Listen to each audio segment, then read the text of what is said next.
नमस्कार दोस्तों, आप सभी का study for UPSC PCS channel में स्वागत है। कल हमने इन सारे क्वेश्चनों को डिस्कस किया था कि किस प्रकार के सवाल आए हैं और बहुत सारे कल से मैसेज कॉल वगैरह वगैरह आ रहे हैं। अब क्या करें, अब क्या होगा, धरती पलट जाएगी, धरती फट जाएगी, हम लोग समा जाएंगे, यही होगा। बीपीएससी में 4 सवाल नहीं थोड़े से अलग पूछ लिए। स्टूडेंट तो इतना हाइप बना देते हैं, इतना डर जाते हैं कि क्या ही बोलूँ मैं। ऐसे थोड़ी ना काम चलेगा कुछ भी। मैं आज पूरा वीडियो देखिएगा आप लोग शुरू से अंत तक। मैं आपको जब क्रिस्टल क्लियर करके समझाऊंगा तो आपको लगेगा कुछ भी तो नहीं हुआ है, जितना हाइप बनाया जा रहा है। बहुत सारे शिक्षक भी ये काम कर रहे हैं। क्यों कर रहे हैं? क्योंकि उनको अपना कोर्स बेचना है। अपना तो कुछ ऐसा है नहीं, 5000 लोग भी वीडियो नहीं देखते हैं ढंग से, तो ऐसा कुछ है नहीं। इसलिए मैं आपको डिटेल में समझाऊंगा। कुछ भी ऐसा नहीं हुआ है जिसकी आशंका पहले से नहीं थी। ना तो पेपर में उन्होंने कुछ ऐसा डाल दिया है जिसका किसी को पता नहीं था। कुछ भी ऐसा अलग नहीं हुआ है जिससे आप लोगों को डरना चाहिए। अंत तक वीडियो को देखिएगा, मैं बहुत सारा कुछ आपको क्लियर कर दूंगा और सिलेबस के अकॉर्डिंग ही मैं समझाऊंगा।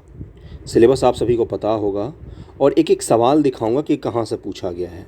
और हम लोग जब बात कर रहे थे रणनीति वगैरह की, तब भी मैंने जो बताया था मैं बताऊंगा कि वो कितना मैच कर रहा है इन चीज़ों से।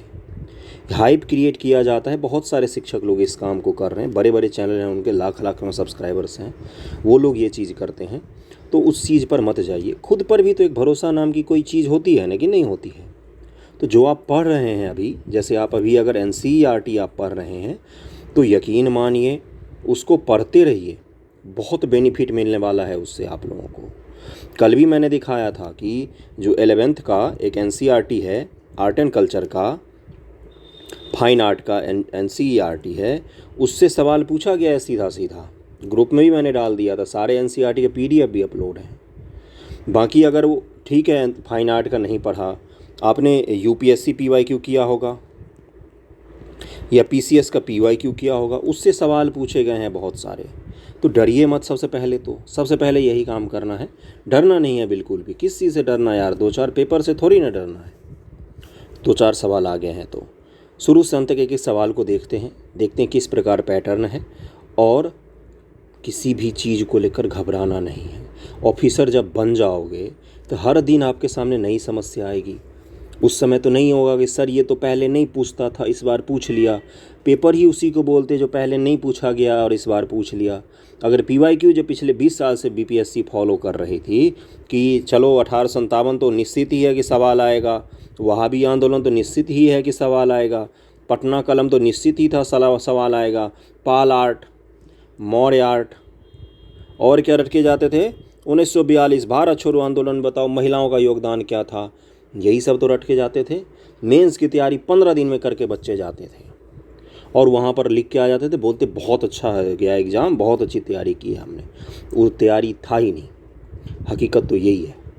अब जाके थोड़ा सा ढंग का पैटर्न आया है और उन लोगों के लिए अच्छी चीज़ है जो साल भर मेहनत करेंगे, जो वर्ष भर पढ़ेगा, सिलेक्शन अब उन्हीं का होगा।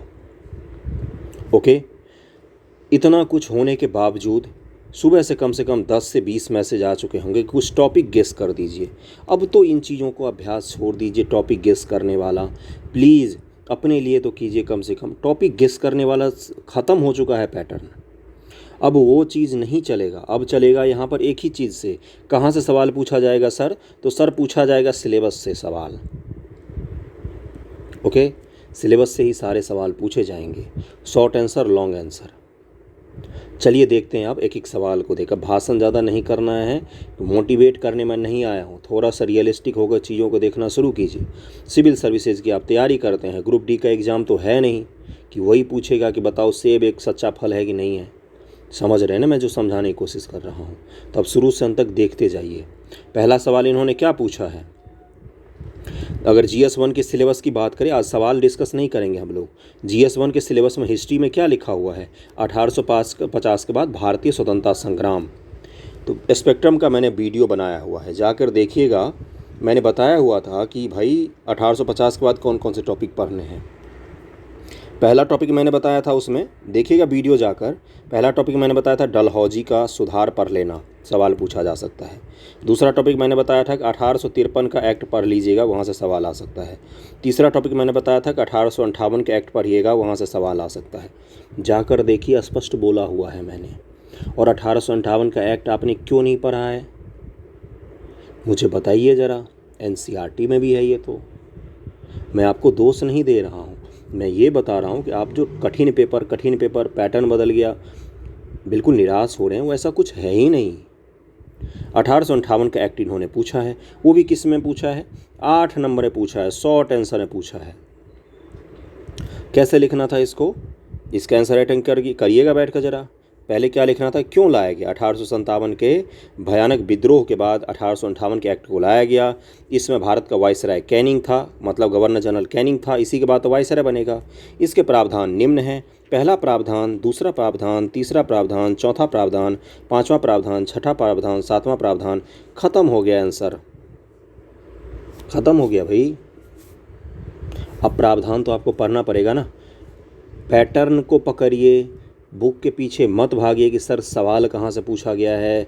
इस बार फाइन आर्ट के पीछे से सवाल पूछ लिया है, उत्तर भारत की मंदिर कला आप पढ़ के गए, उत्तर भारत की मंदिर कला, दक्षिण भारत की मंदिर कला।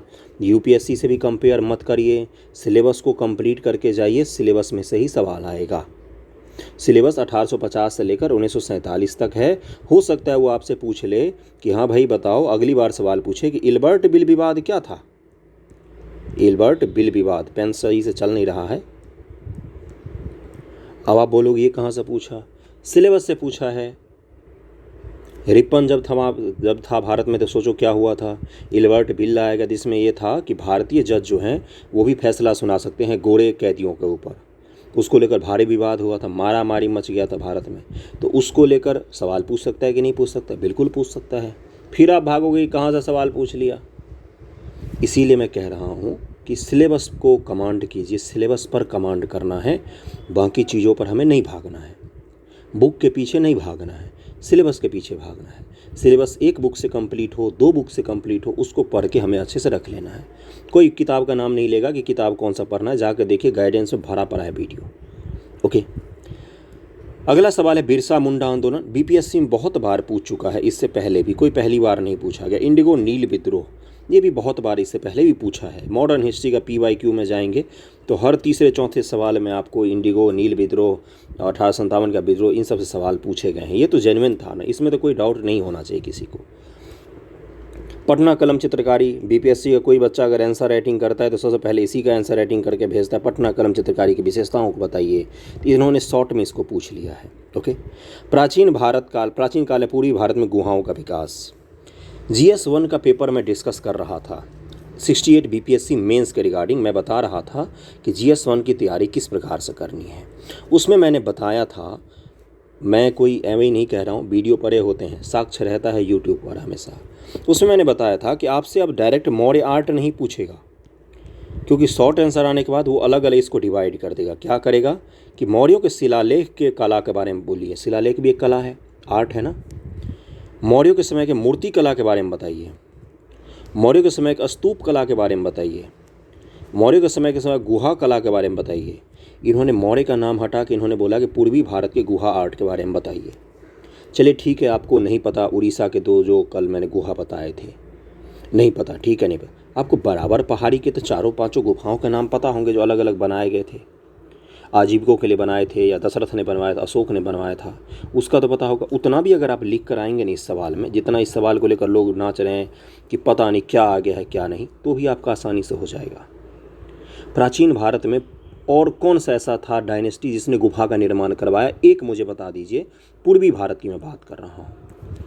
अशोक के अलावा उड़ीसा में जो 2-4 है, कलिंग के, नरेशों के, उनके अलावा पूरे प्राचीन भारत में, पूर्वी भारत में किसने बनवाया? किसी ने भी नहीं। पूर्वी भारत में तो पहाड़ ही नहीं है, बिहार का रोहतास वगैरह छोड़ के, झारखंड वगैरह का इलाका छोड़ के नहीं है ना कहीं भी पूर्वी भारत में। फिर जाओगे नॉर्थ ईस्ट के इलाकों में है, बाकी तो कहीं पहाड़ ही नहीं है जहाँ गुफा बनेगा।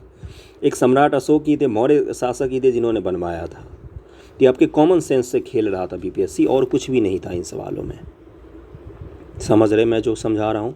जैसे मान लीजिए इसी में कुछ और घुमा कर पूछ लेता, जैसे उन्होंने प्राचीन भारत के मंदिर निर्माण शैली के बारे में पूछा, उस पर भी आएंगे हम लोग। ओके, अगले सवाल पर चलते हैं। अगला सवाल देखते हैं। देखिए अगला सवाल तो बोनस था, कल भी मैंने बताया था और इसको हमने डिस्कस भी किया था, और एनसीईआरटी में जाएंगे तो वहाँ पर भी आपको मिल जाता है। ये 12th के एनसीईआरटी की मैं बात कर रहा हूँ कि भारतीय राष्ट्रीय आंदोलन के उदय के कारक क्या क्या थे। शिक्षा था, उसमें संचार की था, उसके बाद से भाषा का था, सामाजिक सुधार का कार्यक्रम का था, गांधी जी का उदय था, और हजारों लाखों कारण थे, बहुत सारे कारण थे। इसमें लिखने बैठो तो लेख लिख सकते हो इस पर तो महाराज, इतना आसान सवाल है ये तो इसमें तो कोई हर्ज नहीं होगा। आई थिंक इतना तो होना चाहिए, इतना पढ़ा होगा आप लोगों ने भी।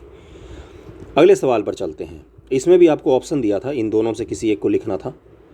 अगला सवाल जो दिया है इन्होंने, ये भी सब लोग करके गए होंगे कि ब्रिटिश भारत विभिन्न योजनाओं के अंतर्गत बिहार में औपनिवेशिक तकनीकी शिक्षा, ये सब लोग पढ़ के जाते हैं, बिहार में तकनीकी शिक्षा का विकास। उसका इन्होंने बोला है कि आलोचनात्मक विश्लेषण कीजिए। आलोचनात्मक विश्लेषण का मतलब शिक्षा का विकास ने जो अंग्रेजों ने किया उसका विपक्ष में कौन कौन से पॉइंट हो सकते हैं, तो वो अपने लिए करते थे। उनको कामगार चाहिए था, यहाँ पर उनको ब्राउन अंग्रेज बनाना चाहते थे कि कलर में तो भारतीय हो, सोच विचार से वो अंग्रेजी राज का समर्थक हो, इस प्रकार का इंजीनियर बनाना चाहते थे। रेल का विकास शुरू हो गया था तो उसके काम करने के लिए भी लोग चाहिए थे, टेक्निकल लोग चाहिए था। धीरे धीरे भारत में टेक्निकल चीज़ें बढ़ रही थी, तार का बढ़ रहा था चलन, रेल का चलन बढ़ रहा था, तो उसको काम करने के लिए उनको लोग चाहिए था। और इन सब का व्यवस्था क्यों किया जा रहा था? क्योंकि भारत से उनको और भी ज़्यादा लूट कर ले जाना था, इसीलिए कर रहे थे वो सभी इंतजाम। कोई हमारी भलाई के लिए वो एजुकेशन नहीं बना रहे थे, यहाँ पर हम पे शासन करने के लिए एजुकेशन प्रणाली बना रहे थे। यही इसका क्रक्स लिख कर आपको आना था, और इसमें कुछ भी नहीं है। और क्या क्रक्स लिख सकते थे कि शिक्षा का विकास, जो औपनिवेशिक तकनीकी शिक्षा का विकास किया गया, बिहार के कुछ ही भागों में किया गया, सीमित भागों में किया गया। इतना बड़ा बिहार है, उसके 4 से 5 जिलों में मात्र शिक्षा का विकास किया गया था, जैसे पटना हो गया या अलग अलग डिस्ट्रिक्ट में किया गया था। ये भी आप बता सकते थे, ये भी एक डिमेरिट था, बता सकते थे। महिलाओं के एजुकेशन को लेकर कुछ विशेष ध्यान नहीं दिया गया, ये भी बता सकते थे। पिछड़े इलाकों में नहीं इसकी स्थापना की गई, ये भी बता सकते थे आप। ये सब क्या है, विपक्ष में कुछ पॉइंट लिखना था, आलोचनात्मक, और कुछ भी नहीं था इस सवाल में। ये सवाल सभी लोग बीपीएससी के लिए पढ़ कर गए होंगे, इसमें तो कोई दिक्कत नहीं आई होगी। अगला सवाल जो इन्होंने दिया है, और अगला सवाल में और भी लगा हुआ है, रविंद्रनाथ टैगोर, पंडित नेहरू, रविंद्रनाथ टैगोर, गुरुदेव रविंद्रनाथ टैगोर और महात्मा गांधी, ये 3 लोग व्यक्तित्व में लिखा हुआ है आपके सिलेबस में, GS1 के सिलेबस में, कि गांधी, नेहरू और टैगोर के विचार। उसमें इन्होंने और लगा के एक सवाल दे दिया। उस सवाल को लेकर कल से इतने लोग बोल रहे हैं कि आउट ऑफ सिलेबस आया है, आउट ऑफ सिलेबस आया है। तो गुरु एक सवाल तो सिलेबस में से दिया ही है ना, लिखिए ना इसको आप। संस्कृत, समाज और संस्कृति पर रविन्द्रनाथ टैगोर जी के विचार क्यों नहीं लिख रहे हैं आप? आसान है, ये तो रट के गए होंगे ना। 3 थिंकर तो सब लोग पढ़ के जाते हैं बीपीएससी में, और ये तो सब लोग बोलते हैं। वो है गांधी, क्योंकि इनका नाम लिखा हुआ है आपके सिलेबस में, गांधी, नेहरू और रविन्द्रनाथ टैगोर जी, इनके बारे में लिखा हुआ है ना सिलेबस में। इनमें से एक सवाल की गारंटी भी रहती है। और इन्हें इसी के और में इन्होंने लगाया हुआ उत्तर भारत में मंदिरों का विकास। काट दीजिए इसको, मत लिखिए। अगर सिलेबस में से आप बाहर लग रहा है आपको तो काट के हटा दीजिए, इसको लिख लीजिए। है तो ऑप्शन आपके पास लिखने का, रविन्द्रनाथ टैगोर। कौन सा पेपर टफ था, कौन सा आउट ऑफ सिलेबस आया था, मुझे दिखाइए ज़रा। था सिलेबस आउट ऑफ सिलेबस? कुछ भी था। कितना कल से लोग पेपर कठिन है, निसंदेह पेपर कठिन आया था। कहाँ पर कठिन था मैं वो भी दिखाऊंगा। इन सवालों को सबसे ज़्यादा कठिन एक स्तर पर था, आप लोग समझ नहीं पा रहे। जो लोग मेंस देकर आए होंगे उनको पूछिएगा। टाइम मैनेज करना सबसे कठिन हो रहा था कल, क्योंकि सवालों की संख्या बढ़ गई है लिखने के लिए। दूसरा चीज़ मैं बताऊंगा, अभी अंत तक वीडियो को देखेंगे, बहुत कुछ समझाने वाला हूं मैं इसमें। तो ये सवाल जिसको लेकर आप लोग कल से परेशान हो रहे हैं कि मंदिर का विकास सर पूछ लिया है, इन्होंने और लगा के आपके सिलेबस का एक आसान टॉपिक भी तो दिया है ना, रविन्द्रनाथ टैगोर जी पर लिख लीजिए। या बहुत सारे लोग बोले ये सिलेबस का भाग नहीं है, बिल्कुल सही बोल रहे हैं।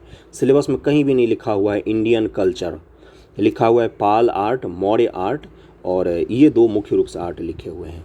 समझ रहे हैं मैं जो समझा रहा हूँ, उसमें नहीं लिखा हुआ है। लेकिन फिर भी मंदिरों का विकास, प्राचीन भारत में चित्रकला का विकास, प्राचीन भारत में या अलग अलग जगहों पर जो किताब वगैरह का या विज्ञान का विकास हुआ है, जैसे ये पूछ सकता है। प्राचीन भारतीय इतिहास में विज्ञान का विकास, यूपीएससी का सवाल है ये, पूछा है सो यूपीएससी ने इसको ये आपसे लिखने के लिए बोल सकता है। यूपीएससी ने बहुत ही कठिन सवाल पूछा। आप लोग बोलते हो ना कि ये यूपीएससी के लेवल पर ले जा रहा है, कुछ नहीं लेवल है यूपीएससी के बराबर। यूपीएससी ने एक सवाल पूछा, इस पर सोच भी लेंगे ना आप तो मैं आज समझ जाऊँगा आप जेन्युइन कैंडिडेट हैं। भारतीय दर्शन, यूपीएससी के सवाल बता रहा हूँ मैं, भारतीय दर्शन ने किस प्रकार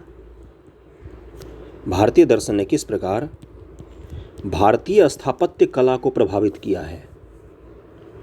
इंडियन फिलॉसफी ने किस प्रकार से इंडियन जो हमारे स्थापत्य कला है, आर्कियोलॉजी है अपना पुराना प्राचीन वाला, उसको प्रभावित किया है। लिखिए ज़रा इस पर। बहुत सारे लोग तो भारतीय दर्शन का मूल तत्व नहीं पता होगा। वैसे सवाल जिस दिन आए ना उस दिन समझिएगा कि यूपीएससी के पैटर्न पर ले गया है। समझ रहे हैं, मैं जो समझाने की कोशिश कर रहा हूँ। तो प्राचीन भारत की कला में मंदिरों का विकास, प्राचीन भारत में चित्रकला का विकास, ज्ञान विज्ञान, सुन लीजिए पहले ढंग से, उसके बाद से प्राचीन भारत में ज्ञान विज्ञान हो गया, मंदिरों का विकास हो गया, चित्रकला का विकास हो गया, भवन शैली का विकास, मूर्ति कला का विकास। जैसे अब मान लीजिए अगले साल अगर आपसे पूछता है कि बताइए मुझे कि जो गंधार आर्ट है, गंधार मूर्ति कला है और मथुरा मूर्ति कला है, अमरावती मूर्ति कला है, इसके बारे में बताइए, तो ये कोई टफ क्वेश्चन नहीं होगा। ये भारतीय इतिहास में, प्राचीन इतिहास के कल्चर का सबसे बेसिक टॉपिक है ये, गंधार आर्ट और मथुरा कला, ये सब। क्यों? क्योंकि पहली बार मूर्तियों का बृहद स्तर पर निर्माण इसी समय हुआ था और महात्मा बुद्ध जी की मूर्ति बनाई गई थी। तो यहाँ से सवाल पूछता है तो कोई अलग तो नहीं पूछेगा। क्या वाकई अब आपको कठिन लग रहा है? मुझे सच सच बताइएगा। इस सवाल को जो कल से परेशान है इसको काट दीजिए, रविन्द्रनाथ टैगोर जी को लिख लीजिए। ये तो आपके सिलेबस में लिखा हुआ है। रविन्द्रनाथ टैगोर, नेहरू और गांधी तो सब पढ़ के जाते हैं जो भी यूपीएससी मेंस देने जाते हैं। समझ रहे हैं ना?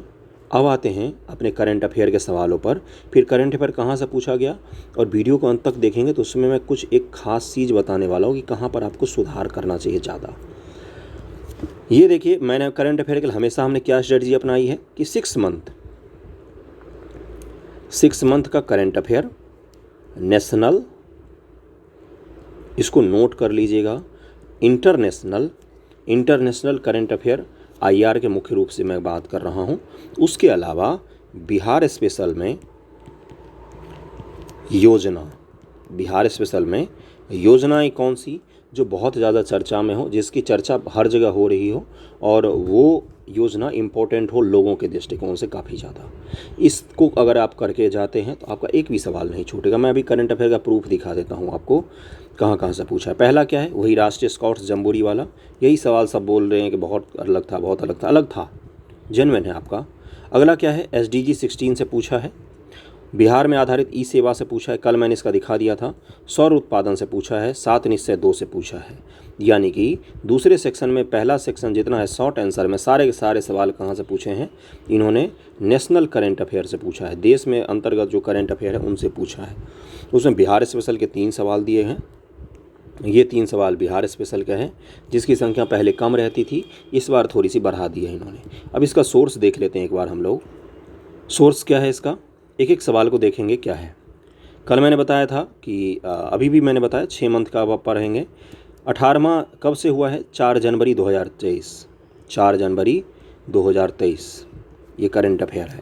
ये नेशनल जम्बूरी भारत स्काउट वाला न्यूज़पेपर से करंट था। कहाँ से पढ़ना वही बता दूंगा। यूजीसी गाइडलाइन कब आया है, ये भी जनवरी 2023। मार्च तक ये चीज़ बहुत ज़्यादा चर्चा में था। मार्च में द हिंदू में डिटेल में आर्टिकल आया था इस पर। द हिंदू आपको क्यों पढ़ना, मत पढ़िए, कोई बात नहीं, मत पढ़िए। ये इंडियन एक्सप्रेस का न्यूज़ है, जनवरी का देख सकते हैं, जनवरी 12, 2023। अगला कौन सा है, ये बिहार में सोलर रूफटॉप योजना और मुख्यमंत्री सोलर योजना करके आई है, एक स्ट्रीट लाइट योजना करके आई है। और बिहार का जो बजट आया है ना फरवरी में, उसमें सोलर योजना मुख्यमंत्री वाला जो है उसको काफ़ी ज़्यादा हाईलाइट किया गया है और नवीकरणीय ऊर्जा को लेकर काफ़ी ज़्यादा हाईलाइट किया गया बिहार के बजट 2023 में मैं बात कर रहा हूँ। इसी के कारण बिहार सरकार के सोलर से संबंधित योजनाओं को एक क्लब करके उसने सवाल पूछ लिया है। और बिहार में सोलर योजनाओं पर 40% की सब्सिडी दी जा रही है सोलर रूफटॉप योजना के तहत। आप भी अप्लाई करके ले सकते हैं। तो इसी के तहत इन्होंने ये सवाल पूछा। ये पिछले साल से चर्चा में है, जुलाई 2022 से ये चीज़ चर्चा में था, लेकिन चूंकि 2023 के बजट जो आया है उसमें इन्होंने डिटेल में इस चीज़ पर बात की। नवीकरणीय ऊर्जा की बात हमारे इकोनॉमिक सर्वे में भी है, जिसको हम लोग पीटी के लिए पढ़ेंगे, आप लोग मेंस के लिए पढ़ रहे होंगे। और ई शासन की बात हमारे इकोनॉमिक सर्वे में भी है, आप उल्टा कर देख लीजिएगा अगर आपको मुझ पर यकीन ना हो तो। इकोनॉमिक सर्वे में ई शासन की डिटेल में बात की, एक चैप्टर बना के दिया हुआ है। इकोनॉमिक सर्वे में सोलर की भी बात की गई है डिटेल में। बजट में भी सोलर की बात की है इन्होंने। सोलर रूफटॉप योजना में इन्होंने थोड़ा सा पैसा भी बढ़ाया है बजट के दौरान, तो इसलिए वहाँ से सवाल जेन्युइन था पूछना और पूछा गया है। 7 निश्चय 2 अगर बात करें तो 2022 के बजट से चर्चा में है 7 निश्चय 2, पूछना जरूर था उसको। जैसे गंगा जल उद्वह योजना जो है वो पूछेगा जरूर, भले ही 70वीं बीपीएससी में जाके पूछे, लेकिन पूछेगा वो जरूर, क्योंकि वो डायरेक्टली लोगों के लाइफ को प्रभावित कर रहा है। सोलर रूफटॉप योजना डायरेक्टली लोगों को जोड़ेगा सोलर योजना से। 100 रुपये का पैनल खरीद के लाओ, 60 रुपये खर्चा करो, 40 रुपये सरकार दे देगी आपको। इस प्रकार से लोगों को प्रभावित कर रहे थे, इसलिए ये योजना इम्पोर्टेंट था, चर्चा में था और आपसे पूछा गया है। ई शासन मैंने बताया था पूछ सकता है। उसके बाद से जयदीप धनखड़ जी, कब है ये, तो जब शीतकालीन सत्र चल रहा था अपने संसद का, तो उसी दौरान इन्होंने 2-3 बार बयानबाजी किया था। द वाइड का न्यूज़ है ये, क्या बोला है इन्होंने, vice president Dhankhar disagree with supreme court, parliament can't amend basic structure. जो सुप्रीम कोर्ट ने बोला है कि बेसिक स्ट्रक्चर में संशोधन पार्लियामेंट नहीं कर सकती है, जयदीप धनखड़ जी ने उससे डिसएग्री जताया था। इसी की आलोचनात्मक मूल्यांकन करने को आपको कहा गया था। आलोचनात्मक मूल्यांकन का मतलब क्या होता है, इसके पक्ष विपक्ष में पॉइंट लिखकर आपको बोला गया था। बताइए, ये भी क्लियर हो गया होगा। ओके, सारा न्यूज़पेपर का तो सारा दिखाई दिया, यही तो करंट अफेयर है सारे आपके, इसके अलावा कोई करंट अफेयर था ही नहीं आपके पेपर में। एक SDG 16 वाला था, वो भी मैं बता देता हूँ। SDG 16 जो पूछा गया है, सस्टेनेबल डेवलपमेंट गोल, इसमें ये एकमात्र ऐसा टॉपिक है जो आपको इकोनॉमिक्स, इकोलॉजी, सोसाइटी, एजुकेशन की बात करेंगे, हेल्थ की बात करेंगे, पर्यावरण तो मैंने बोल ही दिया, पर्यावरण की बात करेंगे, बच्चों के कुपोषण की बात करेंगे, महिलाओं के सुधार की बात करेंगे, गरीबी की बात करेंगे, भूखमरी की बात करेंगे। हर जगह SDG काम आता है, कहीं भी लो ये प्रकट हो जाते हैं, सब जगह उपस्थित है ये चीज़। और 16वां गोल इसलिए पूछा गया है क्योंकि UN ने फरवरी में, यूनाइटेड नेशन ने फरवरी में, जब रूस यूक्रेन वॉर का 1 साल पूरा हो रहा था, तो UN ने बड़े स्तर पर इसकी चर्चा की थी कि हमें SDG के 16 गोल के तहत ये भी इंश्योर करना है कि दुनिया में पीस और इंक्लूसिवनेस बना रहे, शांति और सद्भावनापूर्ण समाज बना रहे। यही है 16वां गोल। इसी से जुड़े हुए सवाल आपसे पूछे गए थे। ये सवाल अगर आपने सही किया है या नहीं किया तो उसमें कोई ज़्यादा लेना नहीं है। SDG को ज़रूर पढ़िए, अभी आपके पास मौका है, समय है, सब कुछ। अगला क्या है, बिहार में आधारित ई सेवा वगैरह हमने कर लिया, अभी तो सारा कुछ दिखाई दिया। सौर ऊर्जा, 7 निश्चय 2, ये सब आपको दिखाया है मैंने। मूल रूप से परेशान जो बच्चों को किया है इसी सेक्शन ने किया है। उसमें भी कौन कौन से सवाल ने, 1, 2, इन दोनों सवाल ने, इन्हीं दोनों सवाल में सबसे ज़्यादा दिक्कत हुआ होगा।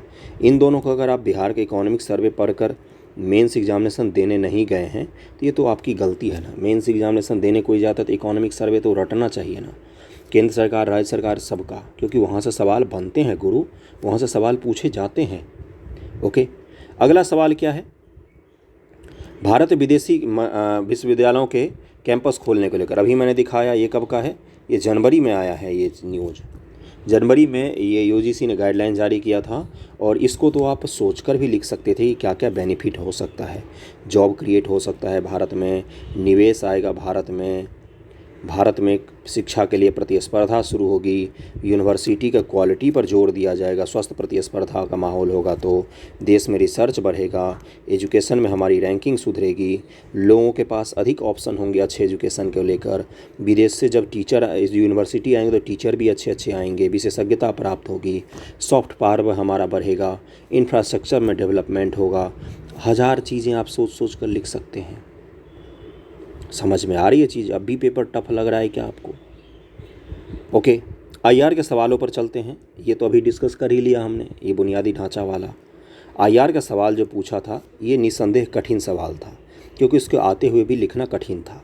साउथ कॉरपोरेशन आपको पढ़ा हुआ होना चाहिए था, जो काफ़ी ज़्यादा चर्चा में था पिछले साल के जनवरी से लेकर, और G20 की तो कोई बात ही नहीं है। उत्तराखंड पीसीएस ने पूछा कि G20 में भारत जो नेतृत्व कर रहा है वो किस प्रकार से विकासशील देशों की मदद कर सकता है। इस सवाल का आधा हिस्सा अगर आप देखेंगे तो वही चीज़ है, विकासशील देशों किस प्रकार से मदद कर सकता है भारत का G20 को लीड करना। ओके, अगला सवाल था भूकंप में तुर्की आपदा सहायता में राष्ट्रसंघ की पहुंच संसाधन प्रबंधन भूमिका। भूकंप से सवाल था, इसको छोड़ सकते थे क्योंकि कठिन सवाल था, कौन याद करेगा यूनाइटेड नेशन ने क्या किया क्या नहीं। अब आते हैं अपने मूल चीज़ों पर। कौन सा मूल चीज़? वो मूल चीज़ जिसके लिए हम इतने देर से बात कर रहे हैं। GS1 के पेपर में एक चीज़ का ध्यान रखिएगा। पहली बात, GS1 के पेपर में जो DI का पोर्शन है, डेटा इंटरप्रिटेशन, ये आसान था। ओके, डेटा इंटरप्रिटेशन में आपको 66 नंबर करीब में श्योर हो जाएगा पूरी थोड़े से मेहनत से। डेटा इंटरप्रिटेशन पर अगर आपने ध्यान नहीं दिया अभी तक तो थोड़ा सा ध्यान दीजिए। कहाँ पर ध्यान देना है? PYQ को अच्छे से कीजिए, कैलकुलेशन की रफ्तार बढ़ाइए। सिंपल कैलकुलेटर आप ले जा सकते हैं एग्जामिनेशन वगैरह में, कैलकुलेशन की थोड़ी सी रफ्तार बढ़ाइए। जिनकी जितनी कम गलतियाँ होंगी उतना अच्छा। DI आपको जान बचा सकता था। 66 नंबर आपका यहाँ से श्योर हो जाता। स्पीड भी अच्छी खासी होनी चाहिए DI को सॉल्व करने, क्योंकि इसमें तो आप श्योर हो जाएंगे। करंट अफेयर में चलिए एक क्वेश्चन छूट भी गया, लेकिन DI में गलत नहीं होना चाहिए था। DI पर थोड़ा सा विशेष ध्यान दीजिएगा। दूसरा चीज़, मेंस के करंट अफेयर की तैयारी मात्र 6 महीने की हमें करनी है 6th मंथ में। उसके अलावा बिहार की कोई योजनाएं जो आई हैं गवर्नमेंट की, जो बहुत ज़्यादा चर्चा में है, बिहार सरकार इकोनॉमिक सर्वे, बिहार सरकार का बजट, इसको ध्यानपूर्वक पढ़कर जाना है। बिहार सरकार की इकोनॉमिक सर्वे, बिहार सरकार की योजनाएं, बिहार सरकार का बजट, इसको अच्छे से पढ़कर जाना, क्योंकि बिहार स्पेशल का महत्व बढ़ाया गया है आपके एग्जामिनेशन में। 6th मंथ के जो करंट पढ़ेंगे, डेली न्यूज़पेपर को कम से कम ज़रूर फॉलो करना है। ज़रूर तो ज़रूर डेली न्यूज़पेपर, कोई भी एक जनसत्ता में आर्टिकल बस उसके अच्छे रहते, बाकी वो पूरा पेपर एडवर्टाइजमेंट से भरा हुआ रहता है, न्यूज़ रहता ही नहीं है उसमें। सही बताऊं तो आर्टिकल बस अच्छे रहते हैं उसके, बाकी उसमें न्यूज़ कुछ रहता ही नहीं। शुरू से अंत तक पूरा एडवर्टाइजमेंट से भरा रहता है। हिंदी का दैनिक जागरण राष्ट्रीय संस्करण सही है, न्यूज़ कम से कम रहते हैं उसमें। इंग्लिश में हिंदू इंडियन एक्सप्रेस सही है, अगर आप पढ़ना चाहें तो पढ़ सकते हैं। डेली एक न्यूज़पेपर ज़रूर फॉलो करना है। ज़रूर मतलब ज़रूर करना है। कोई टीचर नहीं पढ़ाता है तो खुद से उलट कर देख लिया कीजिए। अब ये मत बोलिएगा कहाँ से लाएं न्यूज़पेपर, ये आपको खुद से अरेंज करना पड़ेगा। ये कोई टीचर कैसे अरेंज कर सकता है? ग्रुप में मैं PDF नहीं डाल सकता हूँ, कॉपीराइट आता है, बंद हो जाएगा सारा ग्रुप। ओके, डेली न्यूज़पेपर, एक कोई मंथली मैगजीन, कोई भी एक, विजन IAS का ले लीजिए, क्रॉनिकल पढ़ लीजिए। प्रतियोगिता दर्पण का मुझे आइडिया नहीं है, क्योंकि सबसे मोटी मैगजीन होती है, फैक्ट उसमें हद से ज़्यादा भरे होते हैं। मुझे नहीं लगता PCS के रिगार्डिंग वो उतना कारगर साबित होता है जितना क्रॉनिकल और विजन का मैगजीन अच्छा होता है ना। प्रतियोगिता दर्पण अगर आप पढ़ रहे हैं, आपको अच्छा लग रहा है तो पढ़ते रहिए, मुझे कोई दिक्कत नहीं है। कोई एक मैगजीन ज़रूर फॉलो कीजिए। BPSC स्पेशल एक दृष्टि की भी आती है, वो भी साथ साथ में फॉलो कीजिए, लेकिन उसके साथ एक IAS वाला मैगजीन मैं इसलिए कह रहा हूँ क्योंकि करंट अफेयर का थोड़ा सा दायरा इन्होंने बढ़ाया है। समझ में आ रही है चीज़ों? एक न्यूज़पेपर, एक मैगजीन, इतना करना पड़ेगा आपको, क्योंकि GS2 में भी आपको अजीब व गरीब सवाल दिखेंगे। अभी तो एक ही पेपर हुआ है, अगला पेपर तो बाकी ही है। न्यूज़पेपर फॉलो करता, बाकी और कुछ भी नहीं करना है। एंशियंट हिस्ट्री में कई सारे लोग बोल रहे फाइन आर्ट की जो बुक है 11th की पढ़िए, बिल्कुल पढ़िए, उसमें से तो आपके PT एग्जामिनेशन में भी सवाल बनेंगे। नितिन सिंघानिया अच्छी बुक है, नो डाउट, बहुत अच्छी बुक है। उसमें काफ़ी डिटेल में है, संगीत, नृत्य और भी बहुत सारा कुछ, उसमें तो वाद्य यंत्र तक लिखे हुए हैं भारतीय संस्कृति के। तो हमें उतना डीप में नहीं जाना है। फाइन आर्ट की जो बुक है 11th की, उसके पीछे के सवालों को कम से कम ज़रूर हल कर लीजिए। भले ही आप कहीं से भी फाइन आर्ट को कंप्लीट करें, पढ़ें, वो मायने नहीं रखता। और फाइन आर्ट अगर आप पढ़ेंगे ना, 11th की NCERT है ये, इतना अच्छा फ्लो है उसका कि आपका झट से कंप्लीट हो जाएगा, पता भी नहीं चलेगा। तो उसको आप पढ़ सकते हैं। बाकी जो आप एंशिएंट में मौर्य आर्ट, पाल आर्ट और पटना कलम ये सब पढ़ते हैं, वो पढ़ते रहिए। 1850 के बाद का इतिहास पढ़िए। एक एक टॉपिक को पढ़ना है, सभी एक्ट को पढ़ना है गौर से। कहीं से भी शॉर्ट आंसर में सवाल पूछ सकता है। और कुछ भी नहीं करना है, पैटर्न में कुछ भी खास परिवर्तन नहीं हुआ है, बस करंट के 3-4 सवाल एक्स्ट्रा डाले गए हैं। ओके, तो अपना यहीं तक था वीडियो। अगले लेक्चर में, अगले वीडियो में न्यूज़ डिस्कशन करेंगे, हम लोग अपने बैक टू ट्रैक पर आ जाएंगे फिर से। ओके, जैसा भी लगा हो वीडियो ज़रूर बताइएगा। मैंने कोशिश की है कि मनोबल जो आपका गिर रहा था उसको बचाने की। Okay, thank you so much आप सभी का।